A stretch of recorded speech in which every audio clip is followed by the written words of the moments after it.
যুক্তরাজ্যের কাছ থেকে প্রায় $11 বিলিয়ন মূল্যের 20টি ইউরোফাইটার টাইফুন যুদ্ধবিমান কিনছে তুরস্ক।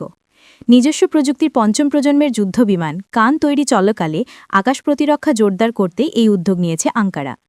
27 অক্টোবর ব্রিটিশ প্রধানমন্ত্রী কিয়ার স্টারমারের তুরস্কের রাজধানী আঙ্কারা সফরে 20টি ইউরোফাইটার জেট কেনার জন্য 9.1 বিলিয়ন ইউরোর একটি চুক্তি স্বাক্ষর করেন তুরস্কের প্রেসিডেন্ট রিসেপ তয়েব এরদোয়ান।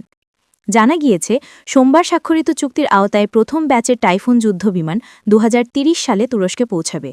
তুরস্কের প্রতিরক্ষা মন্ত্রণালয় জানায়, স্টারমার আঙ্কারার কাছে একটি বিমানঘাঁটিতে অবতরণ করেন। তার সঙ্গে ছিলেন যুক্তরাজ্যের প্রতিরক্ষামন্ত্রী জন হিলি এবং ব্রিটেনের বিমান বাহিনীর প্রধান হার্ভ সং। ব্রিটিশ প্রতিরক্ষা মন্ত্রণালয় একে এক প্রজন্মের মধ্যে সবচেয়ে বড় যুদ্ধবিমান চুক্তি হিসেবে আখ্যা দিয়েছে।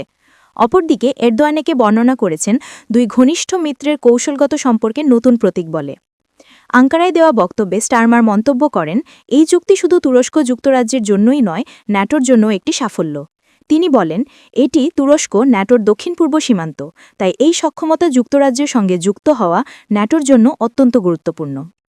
এর আগে গত জুলাইয়ে তুরস্ক ও যুক্তরাজ্য 40টি টাইফুন সরবরাহের বিষয়ে একটি প্রাথমিক চুক্তি করে, যা পরে ইউরোফাইটার কনসোর্টিয়ামের অন্য সদস্য দেশ জার্মানি, ইতালি ও স্পেন অনুমোদন দেয়।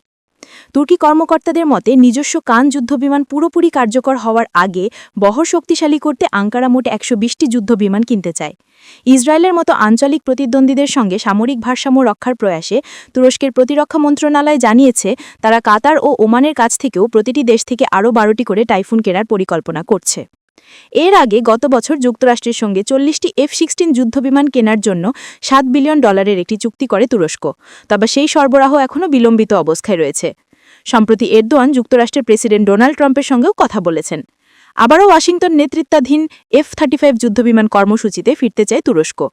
2019 সালে রাশিয়ার S-400 ভূমি থেকে আকাশে নিক্ষেপযোগ্য ক্ষেপণাস্ত্র প্রতিরক্ষা ব্যবস্থা কেনার কারণে ওয়াশিংটন আঙ্কারাকে তার F-35 যুদ্ধবিমান কর্মসূচি থেকে বহিষ্কার করে।